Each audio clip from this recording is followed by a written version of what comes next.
അധ്യാപക സംഘടനകളുടെ നേതൃത്വത്തിൽ ആലപ്പുഴയിൽ പ്രതിഷേധം.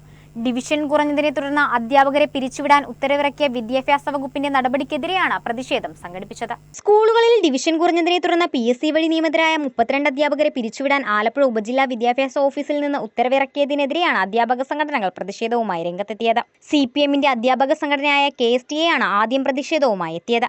വിദ്യാഭ്യാസ ഉപഡയറക്ടർ തസ്തിക ഒഴിഞ്ഞുകിടക്കുന്നതിനാൽ അഡ്മിനിസ്ട്രേറ്റീവ് ഓഫീസറെ ഉപരോധിച്ചു. ഓഫീസിന് മുന്നിൽ കുത്തിയിരുന്ന് പ്രതിഷേധിച്ചു. ഉത്തരവ് പിൻവലിക്കാമെന്ന് അധികൃതർ ഉറപ്പു നൽകിയതോടെയാണ് പ്രതിഷേധം അവസാനിപ്പിച്ചത്.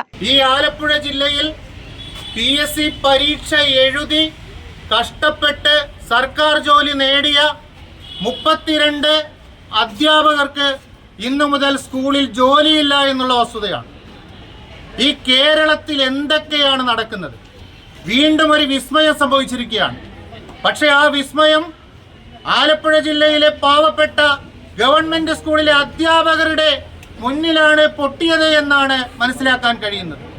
3 സ്പെഷ്യലിസ്റ്റ് അധ്യാപകരെയും 32 LPSTA ടീച്ചർമാരെയും ഈ സ്കൂളുകളിൽ നിന്ന് പിരിച്ചുവിട്ടിരിക്കുകയാണ്.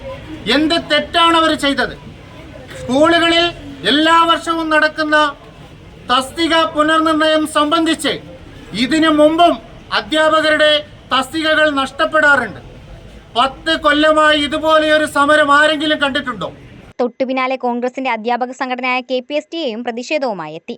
വിദ്യാഭ്യാസ വകുപ്പിനെയും സർക്കാരിനെയും മോശമാക്കാനാണ് അധികൃതർ പിരിച്ചുവിടൽ ഉത്തരവിറക്കിയതെന്ന് ആരോപിച്ചായിരുന്നു KPSTA പ്രതിഷേധിച്ചത്. ഇതിനെ ഇന്നലെ മുതൽ ചോദ്യം ചെയ്യുകയോ ഗവൺമെന്റ് തലത്തിൽ ഇടപെടുകയുണ്ട്. ഗവൺമെന്റ് നയം ഇതല്ല. ഗവൺമെന്റ് നയം എല്ലായിടത്തും HR പ്രൊമോഷനൊക്കെ നടത്തിയതിനു ശേഷം എല്ലാ തസ്തികകളിലേക്കും ആളുകളെ പുനഃക്രമീകരിക്കുക എന്നുള്ളതാണ്. പക്ഷേ ഇവിടെ ഒരു രാഷ്ട്രീയ ഇടപെടലാണ് ഈ DDRPC കേന്ദ്രീകരിച്ച് പല കാലഘട്ടങ്ങളിലും നടക്കുന്നത്. അത് ഇത്തവണയും തുടരുകയാണ്. ഭരണം മാറി എന്നറിയാത്ത ജീവനക്കാരുണ്ടെങ്കിൽ അത് മനസ്സിലാക്കണം. ഇനി ഇത്തരം ഉത്തരവുകൾ ഉണ്ടായാൽ അതിനെതിരെ KPSTA അതിശക്തമായ രീതിയിൽ ഇടപെടുകയും അത് അവർക്ക് ദൂരവ്യാപകമായ ഫലങ്ങൾ ഉണ്ടാവുകയും ചെയ്യും.